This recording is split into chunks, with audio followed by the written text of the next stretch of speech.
లోకంలో అత్యంత శక్తివంతమైంది ఏంటి? మీలో కొందరంటారు శస్త్రాలు అని, మరికొందరంటారు శాస్త్రాలని, ఇంకొందరు బుద్ధి అని, ఇంకొందరంటారు బలం అని. కాని ఇవన్నీ అసంపూర్ణమే. లోకంలో అన్నిటికన్నా శక్తివంతమైనది స్నేహం.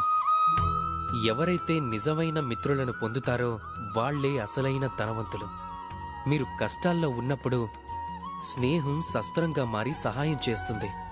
మీరు దారి తప్పినప్పుడు స్నేహం శాస్త్రంలా మారి మీకు మార్గం చూపుతుంది. ఏదైనా కుట్రలో చిక్కుకుంటే బుద్ధిగా మారి బయటికి తీస్తుంది.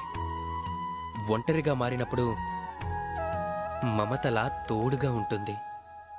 లోకంలో ఏదైనా సంపాదించాలి అనుకుంటే అది ధనం కాదు, స్నేహాన్ని సంపాదించండి. అలాగే గుర్తుంచుకోండి. ఒకవేళ ఈ లోకంలో స్నేహం చెయ్యటమే మీ అతిపెద్ద బలహీనత అయితే అప్పుడు మీరు ఈ లోకంలోనే అత్యంత శక్తివంతులవుతారు.